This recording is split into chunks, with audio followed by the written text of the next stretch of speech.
আচ্ছা, আপনার বাড়ি? বাড়ি আমার এই মালাকার পাড়ায়। মালাকার পাড়া, তারপর নিমতলায়। নিমতলায়, ঠিক আছে। ফার্মের। তা এটা তো নিমতলার জমি, তাই তো?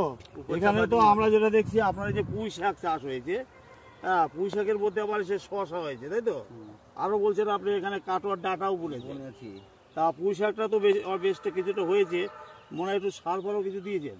সব দেওয়া আছে, এখন একটু খুঁড়ে দিচ্ছে। খুঁড়ে দিয়ে জল দিলেই, হ্যাঁ, এটা খুঁড়ে দেওয়া, জল দেওয়ার মানেটা কি, এই গাছের যে মাটিটা একটু বসে বসা হয়ে গেছে, তাই এটা দিলে কি এয়ারেশনটা হয়ে যাবে, হাওয়াটার মধ্যে ঢুকবে, গাছের শিকড় বাড়বে, আর এই গাছে একটু মোটামুটি 1 হাত লতা হলেই এটা তুলে বাজারে বিক্রি করবে।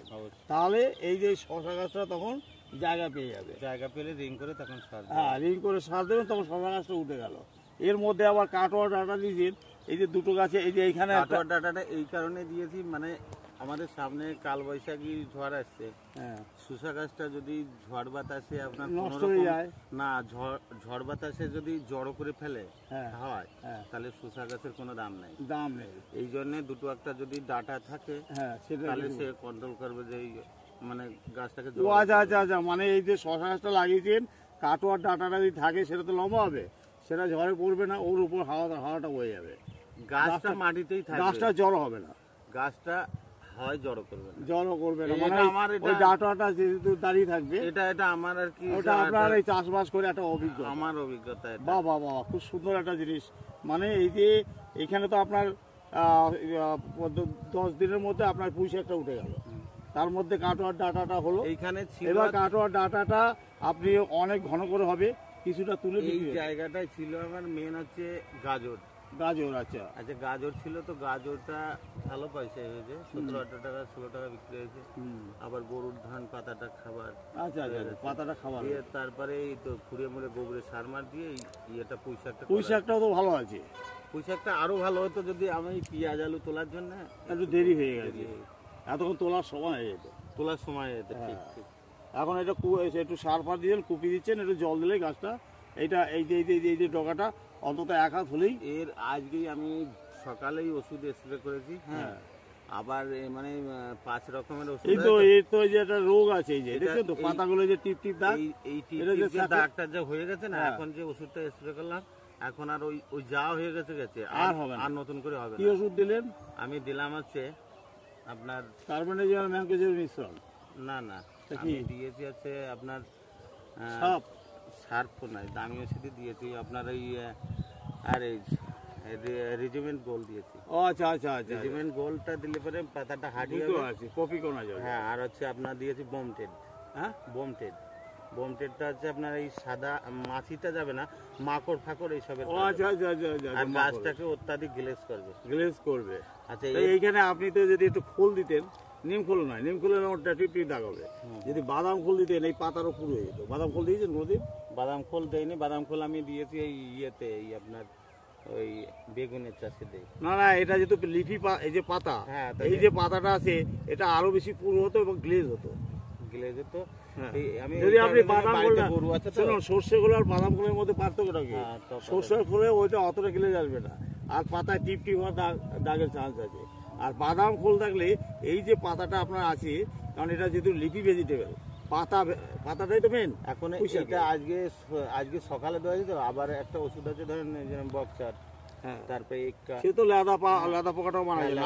আমরা আপনাকে যেটা জৈব খোলের মধ্যে, এই যেহেতু একটা পুঁই শাকের মধ্যে আপনি যদি একটু দাম বেশি, প্রায় 50 টাকা 60 টাকা কেজি বাদাম খোল, আর নিম খোল আপনি 35-36 টাকা পেয়ে যাবেন। কিন্তু এই পাতা যেহেতু এই গাছটা যদি আপনার 100 গ্রাম ওজন হয়, এটা 150 গ্রাম ওজন হবে, এবং দেখতে ভালো লাগবে, গ্লেজ আসবে। বাজারে আপনার যদি এটা 20 টাকা কেজি আছে, ওটা 25 টাকা, মিনিমাম 25 টাকা। হ্যাঁ, এটা কোয়ালিটি বাদাম খোল দিলে। এইটা হচ্ছে বাদাম খোল আর সর্ষে খোলের পার্থক্য। পাতায় একটা গ্লেজ আছে, পুরো আসে, এবং একবারে সবুজ হয়, বুঝেছেন? তা আমরা যেটা দেখলাম, অভিজ্ঞ চাষি, তা উনি যেটা করছেন যে এইখানে ওনার গাজর ছিল, গাজরটা মোটামুটি ভালো একটা পয়সা পেয়েছেন।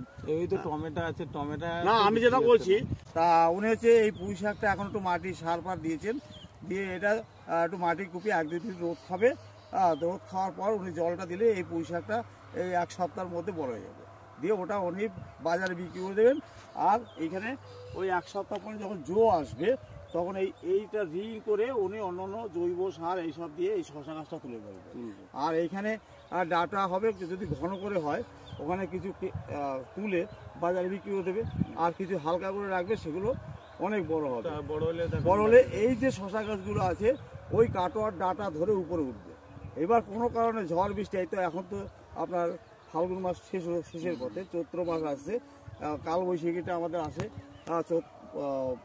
চৈত্র মাসের শেষ দিকে বা বৈশাখ মাসের প্রথম দিকে। এটা যখনই এই মালটা এই ইয়েটা কাটা বেড়ে যাবে, প্রত্যেকটা পয়েন্টে যাবে কিরকম, মানে এরকম পাকাটি দেওয়া আছে তো। হ্যাঁ, এইখান দিয়ে আর কি সেই শসা গাছ তো টোটালে ভাসিয়ে জল হয় না। হ্যাঁ, ওই আপনার রিং মানে এটা উঁচু করে দেবে যাতে গাছের গোড়ায় জলটা না আসে, সাইড দিয়ে জল থাকবে। এই এক জায়গাতে জল ফেলে চারিদিকে জল ছাড়াবে গোড়া দিয়ে, কিন্তু গাছের গোড়ায় জল থাকবে না, না কারণ শিকড়টা তো সাইডে থাকবে। গাছের গোড়াটা ভিজবে, টোটালে জমিটা ভিজবে না। হ্যাঁ, আচ্ছা আচ্ছা। আর যার রসে ভিজবে ওতে ওই ডাটার কাজ হয়ে যাবে। কাজ হয়ে যাবে, আচ্ছা আচ্ছা। ও আপনি এই গাছের এখান দিয়ে জলটা দেবেন, এইটা এই মাটিটা এইদিকে যাবে, এইদিকে যাবে, ঠিক আছে না? তাহলে এই যে গাছের এই যে গাছটার ইয়ে তো এখন ভ্যালির মতো হবে তো। হ্যাঁ, তার মানে কি জলটাই মাটিটা টোটালি এই পাশে উঠিয়ে যাবে। হ্যাঁ, উঠিয়ে গেলে পরে তাহলে একটা পয়েন্ট হয়ে যাচ্ছে গাছের গোড়া দিয়ে।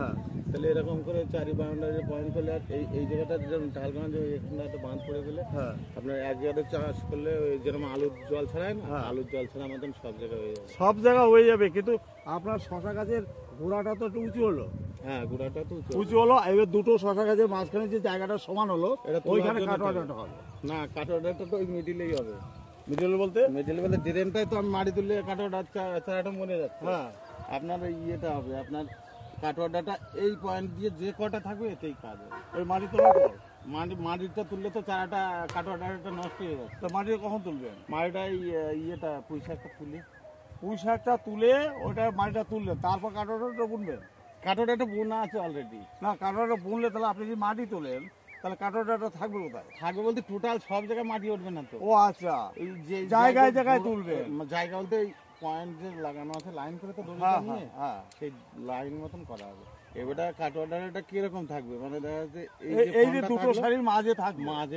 এই যে আমি যেটা বুঝলাম, এই একটা শশা, এই একটা শশা। এইবার এইখান থেকে সাইড থেকে কিছুটা মাটি তুলবেন, এখান থেকে সাইড, এই মাঝখানটা যে কটা থাকবে ওতেই হবে। এবার ওইখান থেকে গাছটা আর লতি এসে এই কাটোয়া ডাটাটা ধরে নেবে, এদিক থেকেও ধরবে, ওদিক থেকেও ধরবে। এইবার ঝড় বৃষ্টি হলে আর শশা গাছগুলো এক জায়গায় জড়ো হবে না, জড়োটা করতে হবে না। এই হচ্ছে আমার প্রধান উদ্দেশ্য। না, উদ্দেশ্য আপনার দুটোই, একটা হচ্ছে 1 নম্বরে জড়ো করতে পারবে, আবার দেখছি 2 নম্বরে ডাটা থেকেও একটা রোজগার আসবে। যদি আমরা দেখছি যে শসা গাছটা আমি করতে পারছি না, হ্যাঁ, ইনকেস করতে পারছি না, তাহলে কাটোয়া ডাটায় খরচা নেই কোনো, জানেন তো। হ্যাঁ, কাটোয়া ডাটা সার ফার কিছু দিলে, সার দিলে আর ক্ষতি হবে। না, কাটোয়া ডাটা সারই লাগে না, যত দুর্বল জমি হয় তত ভালো হয়, মিষ্টি হয়। এই হচ্ছে কথা। আর সার দিলে জল জল হবে, ও বাজারে কিনতেও যাইবে না, খেতেও ভালো লাগবে না, তাই তো? খুব ভালো। তাহলে আমি এখন সারাংশ করে দিই। তা এই জমিটায় গাজর ছিল, গাজর বিক্রি হয়ে গেছে। তারপর উনি হচ্ছে পুঁই শাক লাগিয়েছেন, পুঁই শাকটা লাগানোর আবার একটা সারি করে উনি শশাও লাগিয়েছেন। তা পুঁই শাকটা অন্যান্য কাজের ব্যস্ততার জন্য পুঁই শাকটা ঠিকমতো মশলাপাতি দিতে পারেনি। তার ফলে এখন গাছটা বসে গেছে। এখন উনি একটু সার ফার দিয়ে একটু কুপিয়ে দিচ্ছেন, কুপিয়ে 2-3 দিন থাকবে, যে ঘাসগুলো মরে যাবে, তাই তো, রোদ পেলে। তারপর উনি এটা কালকেই জল দিয়ে এটা সেচ দিয়ে দেবে, দিলে পরেই এই যে মশলা দিয়েছে, মোটামুটি 1 সপ্তাহের মধ্যে আস্তে আস্তে এই গাছ 1 হাতের বেশি হয়ে যাবে। যেই গাছগুলো তুলে বাজারে বিক্রি করে দিল। বাজারে বিক্রি করে দেওয়ার পর এখানে কাটোয়ার ডাটা অলরেডি বোনা আছে। উনি করবে কি, এই যে শশা গাছটা আছে, এই 2 সাইড থেকে অল্প 1 ফুট নয়, 10 ইঞ্চি মাটি এই দিক থেকে তুলবে, এদিক থেকে তুলবে। আবার এইদিকে একটা সারি আছে, এখানেও এদিক থেকে 10 ইঞ্চি মাটি তুললো, এখানে 10 ইঞ্চি মাটি তুললো। তাহলে কি হলো, শশা গাছের গোড়াটা উঁচু হলো, আর সাইডে একটু নালার মতো হয়ে গেল। এইবার উনি যখন জল দেবে, এই নালা দিয়েই গাছের গোড়াটা এইখান থেকে যখন জল দেবে, এই জলটা এখানে চলে আসবে, রসে যাবে, মানে নিচে রসে যাবে। অথচ এই গাছের গোড়ায় জল দিল না, সাইডে জল দিল। তাদের গেলে এই গাছটা যদি বেশি ভেজে, এখানে রোগ পোকা আসার সম্ভাবনা বেশি। আর এই সাইড দিয়ে জল গিয়ে এখানে আস্তে আস্তে 2 সাইড থেকে মাটিতে ভিজে গেলে তাতে গাছটা ভালো থাকবে, এবং এখানে অ্যারেশন হবে, এখানে বাতাস, এখানে জলের থেকে বাতাসটা বেশি থাকবে। তাহলে এই গাছটা তাড়াতাড়ি। এইবার দুটো গাছের মাঝখানে যে জায়গাটাতে, এখানটা কিন্তু উনি মাটি তুলছে না, কারণ এখানে ডাটাটা বোনা আছে। এই ডাটাটা যখন এখানে হবে, যদি ঘন করে হয় কিছু ডাটা তুলে বিক্রি করে দেবে, আর কিছু যে বড় হবে তখন এই দিক থেকে শশা গাছটা এই ডাটাটা ধরে উপর উঠবে, এই দিক থেকে উপর উঠবে। এর দুটো সুবিধা আছে, একটা হচ্ছে এখন যেহেতু এই কয়েকদিন 2-3 দিনের মধ্যে চৈত্র মাস পড়ে যাবে, চৈত্র মাসে গ্রোথ হয় এই গাছটা এদিকে আসবে, এদিকে আসবে, এটা জল দিলে আপনার ঢেকে যাবে। মানে এবার কাল বৈশাখীটা আমাদের চৈত্র মাসের শেষের দিকে বা বৈশাখ মাসের প্রথম দিকে আসলে কি হবে, এই মাঝখানে ডাটাটা হওয়ার জন্য এই হাওয়াটা এই গাছে কম লাগবে, এরা যেহেতু ওই ডাটাটার সঙ্গে ওই আটকে থাকবে, এই শশা গাছটা এক জায়গা হবে না, মানে কিছুটা সাপোর্ট পাবে এই ডাটাটা। আবার এই ডাটাটা যেহেতু এখানে বেশি একটা সার দিচ্ছে না, এইখানে যে নালা দিয়ে সার দিচ্ছে, শশা গাছটাই বেশিরভাগ পাচ্ছে, কিন্তু ডাটা পাচ্ছে না। আর যত সার কম পাবে রাসায়নিক সার, ডাটা কিন্তু তত মিষ্টি হবে এবং খেতেও ভালো হবে, এই তো ব্যাপার। তাহলে এই যে উনি কিন্তু একই সঙ্গে 3টে ফসল পাচ্ছেন, পুঁই শাক, ডাটা এবং শশা, আর প্লাস নিয়েছি গাজর।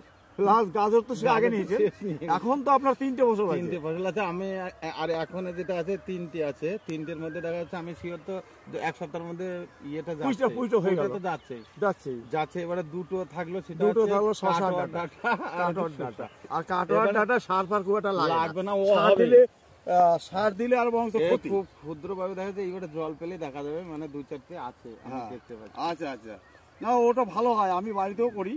কাটোয়ার ডাটা ওই সার ফার দিলে আবার টেস্ট হয় না, আর যত মানে খাবার কম থাকবে সেই ডাটাটা কিন্তু বেশি মিষ্টি হয়। যাই হোক, আমি একটা নতুন চাষ দেখলাম এখানে, এবং খুব বুদ্ধি করে চাষ করছে, এবং প্রত্যেকটা কথা কিন্তু যুক্তি আছে। এই যে ডাটাগুলো আপনারা দেখছেন, এই যে ছোট ছোট এই যে বেরোচ্ছে, এই যে ছোট এই যে হ্যাঁ, তাই এই পুঁই শাকটা তুললেই এটা বোঝা যাবে। তা এই ডাটাটা আছে অলরেডি, আর ডাটা কিন্তু একটা ভালো দাম আছে, তাই তো? তা এই ডাটাগুলো কিন্তু এইরকমই, এর থেকে বড়, অনেক বড়, এক মানুষ হয়ে যাবে, তাই তো? তা আমরা এই যে ডাটাগুলো দেখতে পাচ্ছি, তা ওনার চাষটা কিন্তু একটা মিক্স, এটা হচ্ছে মাল্টি ক্রপিং, হ্যাঁ, ভেজিটেবলসে মাল্টি ক্রপিং। তা এইটা আমার খুব ভালো লেগেছে। ঠিক আছে, একটা 10 টাকা কেজি বেচলে অনেক। হ্যাঁ, এখানে 10 কুইন্টাল মাল।